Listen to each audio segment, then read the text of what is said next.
Hello and welcome back to the Start the Glamping Business podcast. Today we have a little bit of a different one for you today. We don't have a site owner, but what we do have is Irene Jones, who is a program manager at Marshall and Sterling Insurance.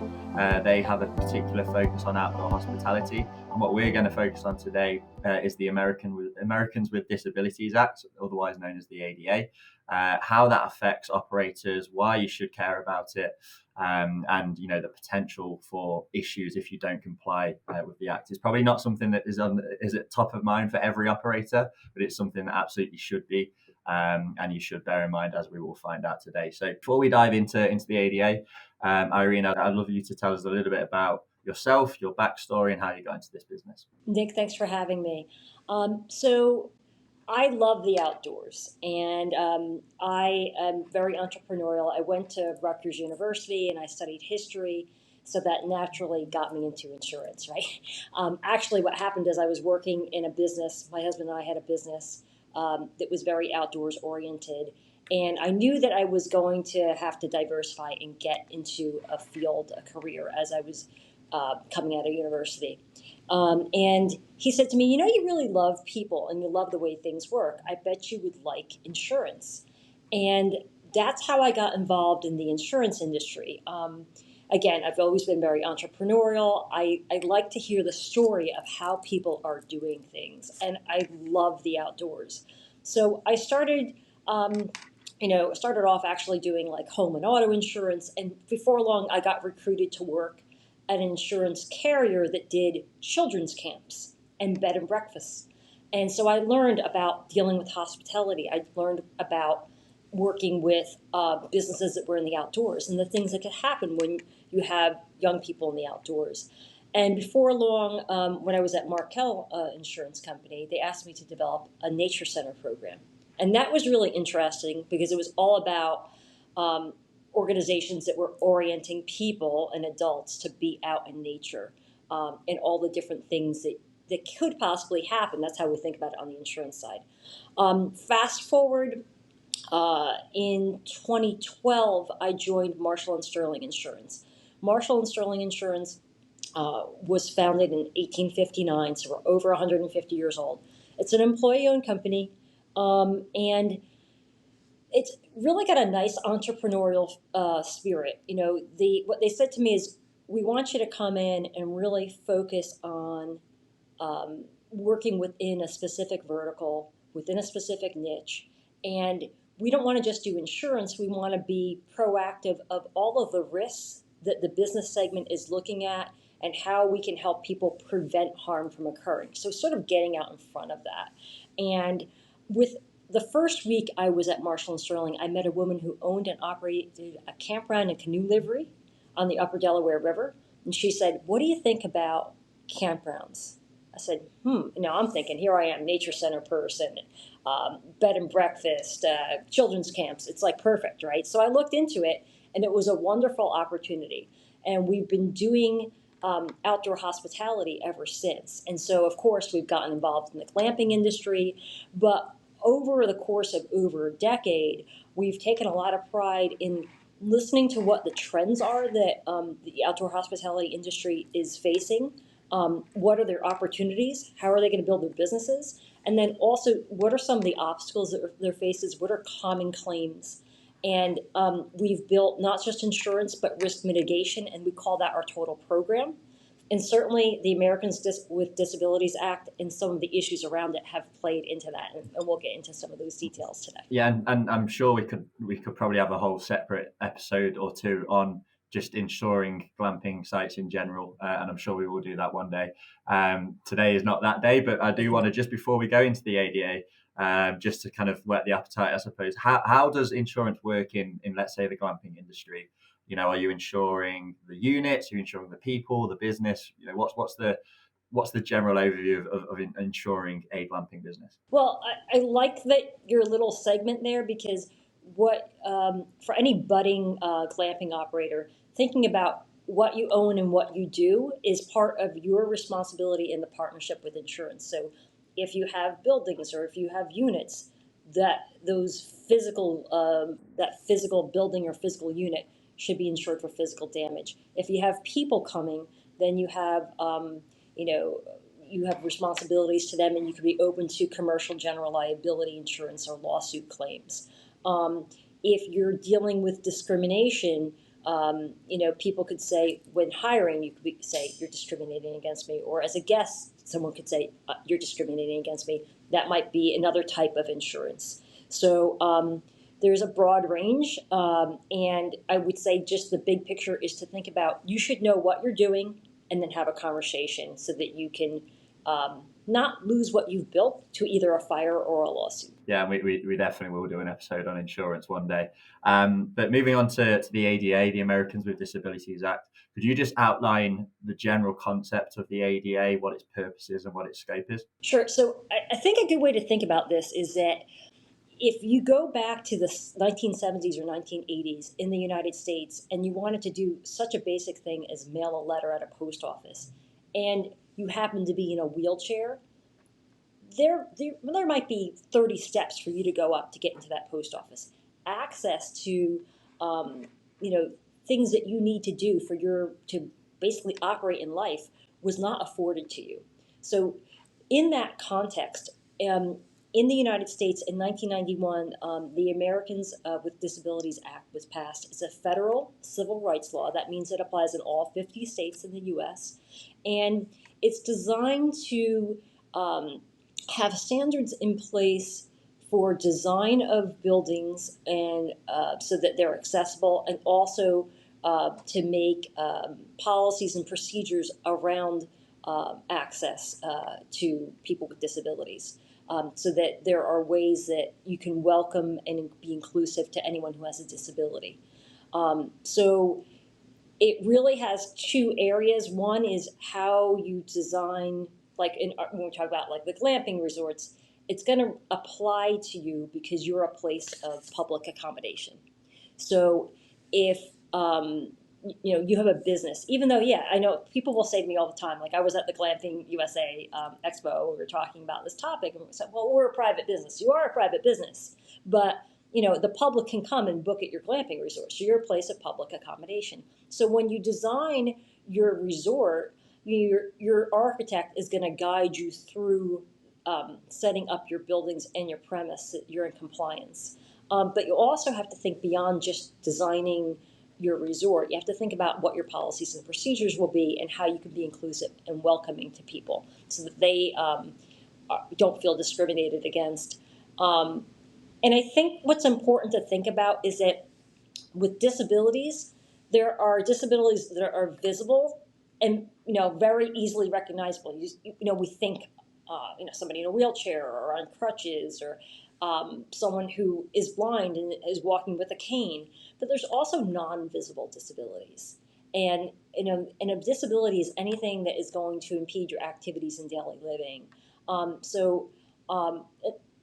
What's important, I think, for everyone to know is that think about your own medical. It's private. I don't have a right to say, what's wrong with you, Nick? Like, if you present to me, I'm the glamping resort owner, and you present to me that you want to come glamping at my resort, and you're making a request because you have a disability, I just need to accept what you tell me as the host or as the employee at face value, and be welcoming and accommodating. I think that's the biggest thing. So again, federal civil rights law, it applies to our industry, and you have to address your design, and you've got to also address your policies and procedures. Yeah, and there's those two buckets we will dive into in a little while. But just before we do that, and first of all, it goes without saying that catering for people with disabilities is the right thing to do, regardless, like full stop. That does go without saying. So we're going to pull aside the kind of ethical considerations for this episode, because we want to dive into the legal implications for operators. So I'm sure this varies, but in general, what are the risks that operators are facing if they don't comply with the ADA? Well, let me tell you a story that really illustrates this well. Actually, kind of goes into the moral aspect of it too. When we were first starting out creating our insurance program at Marshall and Sterling. There was a couple who gave us access to their campground. It was a beautiful campground up in the Catskills. We wanted to film videos, and they were very welcoming to us. So we wound up having a really good relationship with these campground owners. And, you never forget the people who help you start out, right? So a few years later, I was at a trade show, and they came up to me in tears. I said, "What's going on?" I said, "We're getting sued. We're getting sued by someone who said we discriminated against them because we had a disability." And they said, "We would never do that. We welcome all people. We want to work with everyone. We want to accommodate them." They were so upset because it went so against their values. And the lawsuit that they got is really what's called a tester lawsuit. And this happens a lot. What happens is, in their particular case, and there's different versions of this, there was someone who was going out and going on they went to New York State, and then they, in alphabetical order, looked up the companies that were filed that had campground in their name, and they would go on every single website and see if there was something they could find that was not Americans with Disabilities Act compliant. And in this case, it had something to do with communication and accessibility for those, whether you're if you're blind, so if you can hover over the website and hear a description of the picture and a reading of the text. So it had to do with communication technicality. And so someone sued this couple. The person who sued them had never been at the campground, weren't planning to use their facilities, but they just sent out this lawsuit. And these tester lawsuits are common, right? But lawsuits are used as a way to enforce the law, because the ADA falls under the Department of Justice. So if you there's another thing you can do too. Like if you go to a hotel, say, and there's no ramp, there's no accessible rooms, there's nothing that is going to allow for, say, your mom who's in a wheelchair to get in and out and to safely use the bathrooms, you can file a complaint with the Department of Justice, and they'll look into it, and they will fine that institution. But and that happens. But the reality is that civil enforcement is just as common, in fact, more common. And the tester lawsuits are prevalent out there. So those are the two ways. It can be, through the Department of Justice, or it can be a civil lawsuit. But even if your heart is in the right place, you've got to be proactive about putting policies and procedures and training in place. Hi everyone, Nick from Glamping North America here, and I've just got a very quick message to announce some extremely exciting news. Since launching in July 2022, Glamping North America has made a name for itself in the North American glamping industry.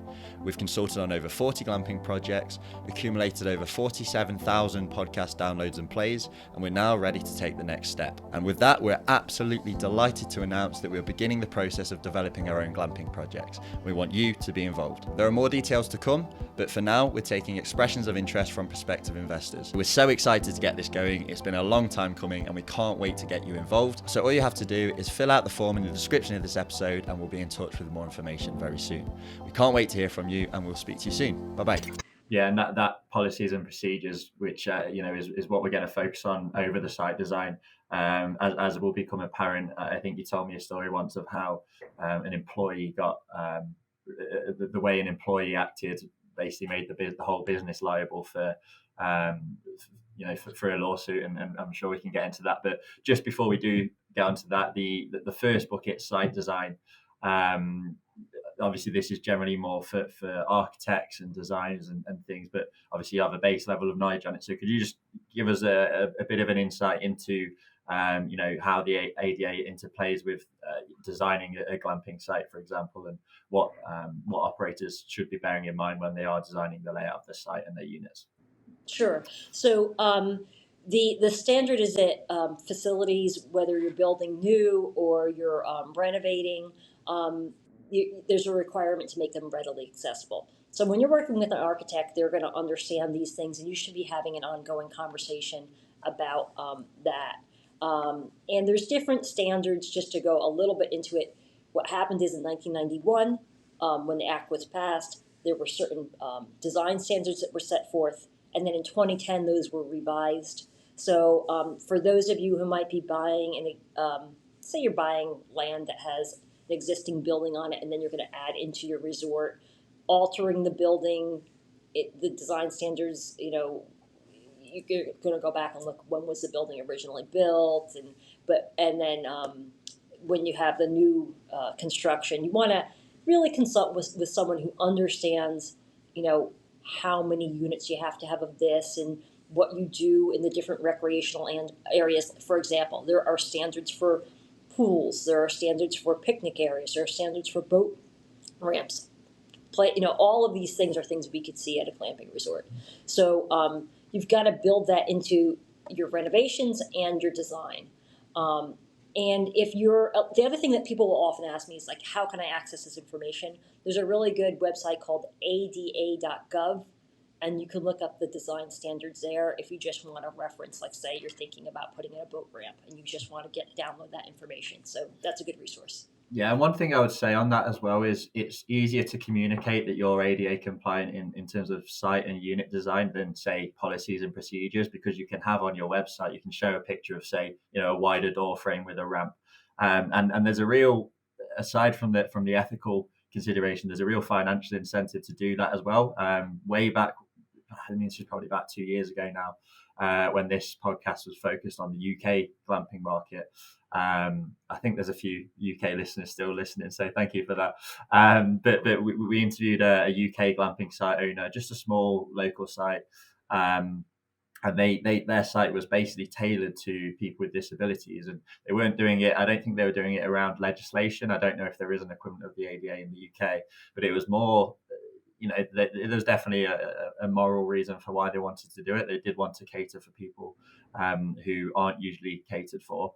But also it was a good business move because their customer retention was incredible, just because people with disabilities who aren't usually as catered for just knew they could come back, knew they'd be looked after. And on their website, and once the guest stays, they can see that the procedures are in place to care for these people. But on the website, in terms of attracting a guest for the first time, we just made a big deal about wide door frames, shower rooms, ramps in the units, and I mean, it's a kind of I suppose you describe it as a USP, but there is a real financial benefit to being compliant and promoting that compliance that goes beyond just we've passed all the checks. We actually do care for these people.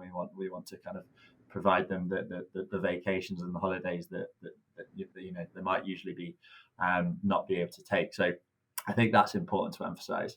And then moving on to the policies and procedure bucket of the ADA, and this is your real area of specialty, so I'm looking forward to digging into this. Could you just give us just the initial overview of what you mean by policies and procedures in regards to the ADA? Your goods, your services, your facilities, your accommodations. So you're required to actually change. You can't screen out people. You can't, if someone says, "Oh, I want to come glamping here," and I have a disability. You can't say, "No, you can't come." You can't automatically screen them out. But you also have to make reasonable modifications, and that's the standard. Reasonable modifications to your policies and procedures. So, for example, if you have a no pet policy, it would be reasonable that someone who has a service animal, which is not a pet, can still stay in your cabin or your or what have you. That's a reasonable modification, and you can't charge either. So, let's just use that same stream there. Say you allow pets, you allow people to camp with their dogs, but you charge $25 per night. If someone says, "I'm coming and I have a service dog," you cannot add a fee because that's not a pet. That's a service animal, and you can't charge for someone to be treated the same way anyone else would. So you have to make reasonable modifications to your policies, to your practices, to your procedures.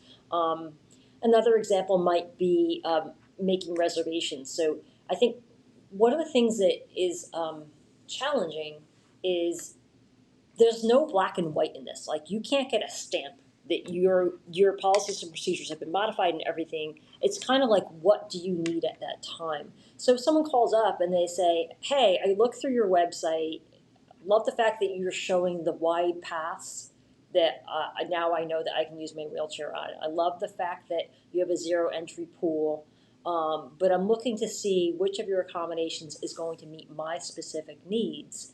And the room pictures just don't show exactly what I need. Um, you should be able to modify how you take that reservation. Okay, how can I accommodate you is the language that you would use. And they might say, okay, well, I need you to go down to the cabins and take pictures of where the wall plugs are in relation to my bed.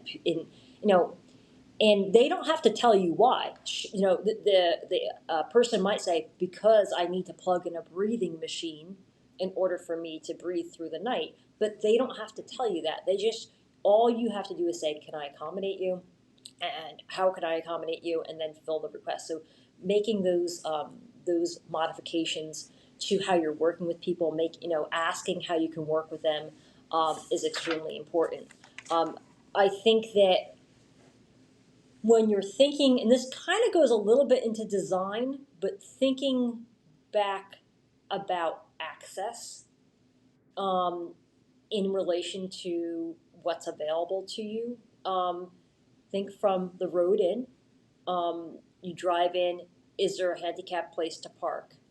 Are the um, are the pathways wide enough for me to get around? Um, is there Are there wide doorways? Are the bathrooms, that's the next standard, are the bathrooms accessible? Can I get into the different facilities like the pool, etc.? Um, so that's important. Um, Reservations is very important for our industry. You want to be able to set up your reservation system so that it's plain to see as much as possible what your accessible features are, and think broadly on that.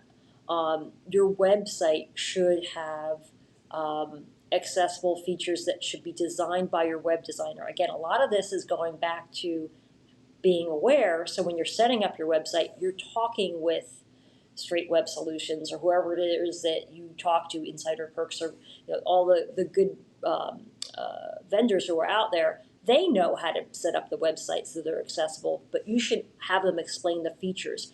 How are you communicating with people who are blind or who are deaf? Um, how you know how are we highlighting the features um, of our glamping resort? And then there's further requirements. You have to be able um, to have it that someone can reserve an accessible cabin or room. And if someone reserves that room, if they check off that they need it, then you have to make sure that you indeed keep that for them and that you don't replace it with somebody else for somebody else. And you can't rent out that room to somebody who you have to hold it for someone who needs an accessible room up to the point where you're full. So say you have 150 glamping units at your resort. I don't know what the exact ratio would be, but just say you had 10 that were accessible.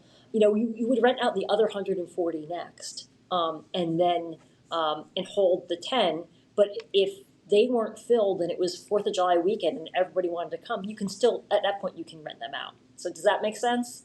It's like, I think the reservations is a big one. The website is huge. Communication is big. Um, and and the other thing that comes up a lot is, you don't think about it when you're building, believe me, it's going to come up for you, is service animals. Dealing with service animals is a big hot issue because of a few things. First of all, people go on vacation with their dogs, and there is a distinction now between pets, emotional support animals, and service animals. So I think that it would be helpful for people to understand service animals in reference to outdoor hospitality. So service animals are only a dog or a mini horse. Why a mini horse, you ask? Because highly trained service animals, German Shepherds, they live for 10 or 12 years. I'm a huge German Shepherd person. It's heartbreaking when they die. Can you imagine how terrible you would feel if that animal was your lifeline? Mini horses live for 40 years. They're super smart. They're the same size as German Shepherd. So mini horses and service dogs are service animals. They have to be trained to help you with a specific task in relation to your disability. And that's the only requirement. They don't get a certificate. They don't have to wear a service tag vest, service dog vest. There's no requirement to show proof of a service animal. If someone comes and they say, hey, I have a service animal, the only two questions you can ask are, is this service animal required because of a disability? And the other question you can ask is, what task has it been trained to do? So what happens, and I can tell you as prospective owners, this will happen to you, so train your staff. What happens is that a lot of people who run campground operations, and I've taught many classes on this, tell me, everybody lies. They all say it's a service animal. Well, you know what? You got to take them at their word. It may be an emotional support dog that doesn't really have any training, that's just keeping somebody calm. It may be a pet. But if they're saying it's a service animal and you ask them those questions, just move forward. Where I've seen lawsuits come up is where people get into like this sort of conflict over it. And people, folks know their rights. So you alluded to that story I was telling about a woman trying to check into a hotel. Woman goes to check into a hotel. She appears to not have a disability. So she's got a non-visible disability. She's got her service animal with her. She said, hey, I'm here to check in. And so the guy behind the counter says, okay, great, but we have a strict no pets policy. She goes, oh, yeah, I understand, but this is my service animal. And he said to her, yeah, you're not fooling me. That's not a service animal. There's nothing wrong with you. And she said, she just like froze. And she knew the law. And she said, would you do me a favor? She was a Southern woman. Would you do me a favor? Would you have a manager come down here? So the manager came down and he said, please tell me what happened. And he got red in the face. He's like, because he knew at that point that they had violated the ADA and that he hadn't trained his employee properly. So he just quietly turned to his employee and said, you know what, please prepare her room.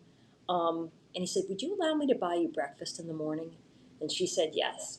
So the next morning they had breakfast and he apologized and he said, I didn't do my job right. I didn't train my employee to be welcoming and to follow the rule of the law, and we're going to change that.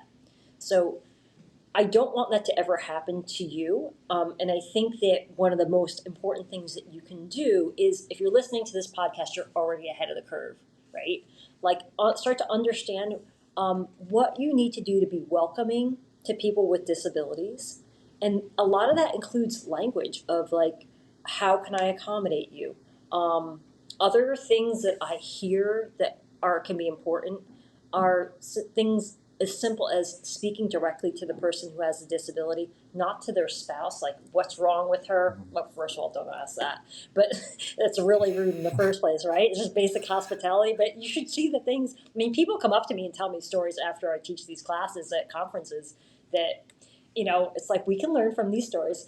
So speak directly to the person and be accommodating. Ask, how can I accommodate you? So the service animals is a big thing. Another thing that will come up a lot with policies and procedures is like golf carts and getting around, because we have such big campuses. So say you have a resort and you're not going to allow golf carts. But if I call you up and I say, hey, listen, I have an ambulatory disability and I haul my golf cart with me on the back of my camper and I want to come and stay at this site, you really have to accommodate them. I mean, if you're like, everything is super steep, and it wouldn't be safe for you to drive a golf cart, of course you can say, like, we don't have a place where it would be safe to have a golf cart. But for the most part, you have to kind of think about, well, maybe there is a place we could put them that would be safe for them to go. You have to find a way to accommodate people. So transportation around, setting things up, reservations, dogs, websites, making sure that you have the recreational places in line, like your pool. The pool is a big thing that comes up a lot. I know it's a design feature, but there's been a lot of those tester lawsuits around pools. So those are the biggest glamping areas that I see that come up. Hey Glamptech listeners, this is Jacob from EJH Distribution with a quick message about our company. EJH Distribution is a premier provider of event structures, glamping accommodations, and much more. We're a distributor for many manufacturers, one of them being Dewar Tenton, a company that's been around for over 75 years. You may have seen some of their products at the glamping show the past couple years, one of them being the Oak. The Oak is a tunnel tent made of polycotton canvas with an aluminum frame. It sleeps between 4 to 6 guests and is perfect for a family unit on your campsite. We also offer other products like geodomes. These are also made of a breathable polycotton canvas with a large bay window and a beautiful front awning piece. One of our other premier manufacturers is Tubo of Spain, which is a cylindrical modular glamping accommodation that provides 360 panoramic views and turnkey options. Perfect for places that have big open skies where you can enjoy night view. We also provide event structures from Creative Structures in the Netherlands, which offer unique dome structures which are modular and can be built in a matter of hours. Perfect for weddings, hosting spaces, and much more. If any of these products have piqued your interest, please feel free to reach out to us at sales@EJH Distribution or give us a ring at 587-987-0115. We'll be more than happy to help you with your project. There will also be a link to our brochure, our virtual showroom, and much more in the description below. Thank you for your time and hope you enjoy the rest of the show. Yeah, and just on that service animal story, I think that what's really important to emphasize there is the owners are not the sole representation of the business. A lot of people here, who want to start their own glamping business, they might be looking to do everything on the ground, but a lot will be looking to step back at some point. Certainly the vast majority will be employing staff of some kind, whether it's cleaning staff or reception staff or whatever. So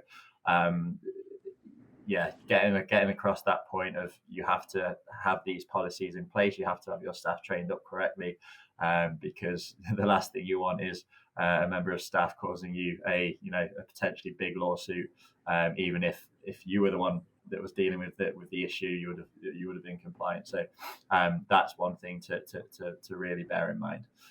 Now, obviously, you have an incredible wealth of knowledge about the ADA, but your day job is insurance. So I'm presuming there is a way that these two kind of concepts converge. So could you just tell us a little bit about how the insurance element blends in with ADA compliance? Sure. So let's go back to the story of my friends who were being sued because of their website. That's a discrimination lawsuit. Someone was saying, you're discriminating against me because I have a disability, I couldn't have access to your services. That type of discrimination like that is not covered under your basic business policy. Business policies typically cover general liability for negligence and property insurance for structures. There is a separate policy that you can purchase. It's called employment practices liability with third-party coverage. That's the technical name.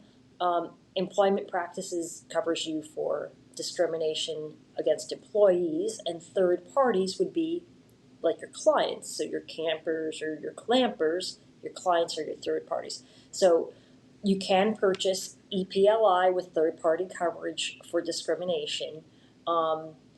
Incidentally, this is a good time to mention that there are ADA requirements for employees as well. And certainly disability is a protected class, just like race, gender, age, et cetera, religion, and ethnic background. Employment practices liability and the ADA go hand in hand, and that would cover you for the camper lawsuits. And what's important there is, even if you're not guilty, you're required to have a defense. And the defense is typically what costs a lot of money. So if you purchase that insurance, the defense is included, and then if there's a judgment against you, it pays out for the judgment as well. Other insurance that could also come up, say if a service dog bit somebody on site, and your resort was brought into the lawsuit because you're seen as the deep pocket, liability insurance would defend you, and that's part of your business insurance that I mentioned. Another area I've seen is if, say, you have a cabin on site and it burns to the ground, and it has to be rebuilt to code. There's property insurance will have ordinance endorsements in there that allow you to build up to code for ordinance and law in your region, including ADA. So, a concrete example of that, I had someone who bought a property. They had an old cabin on the property. It was completely serviceable. It burnt to the ground. When we rebuilt that $25,000 cabin, it cost $50,000 to rebuild to bring it up to code and make it ADA compliant. So there are different areas that it can kick in. And when you've obviously seen a lot of operators, you've insured a lot of operators. Is there one thing that you could point to that is the most common or the biggest mistake that operators make when it comes to the ADA? I would say thinking that the ADA doesn't apply to them, or just not prioritizing it as something to address or organize or train people on. So to flip that question around, because I always like to think about, like, that's my whole thing, how can we be proactive? I think that as you're doing all these things to set up your glamping resorts, document what you're doing with your architect, what you're doing with your web designer, have that in a folder labeled ADA, and then document what you're doing with your policies and procedures and your training. And then as you have employee orientation, either individual or with a group, always have something in there and have a record that you've done that. So if there's 10 people in the room, you have all their names, you have the date, and that this was one of the topics that you went into in orientation or training that day, so that you have a paper trail, you have documentation, you have your own way of doing things, you have your own way of training people. And the way that will help you is that if you're ever sued and you're sitting on the stand, you can pull out that paper and say, yes, this is what we did actually. I have documentation for that. And that helps quite a bit because it's not black and white. And that is what frustrates park owners and glamping resort owners the most, is that you can't get this rubber stamp that says, hey, you're compliant. It's just you can only show that you have a process and that you're working to be in compliance as reasonably as possible. On the other hand, that helps us to not have to do this to be perfect, so you can look at it as a plus. Okay, and if I was to ask you for one piece of advice that you would give to prospective or existing operators in regard to ADA compliance, would it be to keep a log of what you're doing to comply? Yeah, I mean, I think that would be the first thing, is gather everything that you're doing to comply, keep a log of it, and that also allows you to be like, oh, what are we not doing? And maybe you just pick 2 or 3 things to address, especially in the off season, and get after it. Well, thank you, Irene. This has been great. I think people will have learned more from this single episode than the vast majority, just because it is such a concept that is unfamiliar to a lot of people. So I'm sure people will have questions for you. I'm sure people will want you to insure them.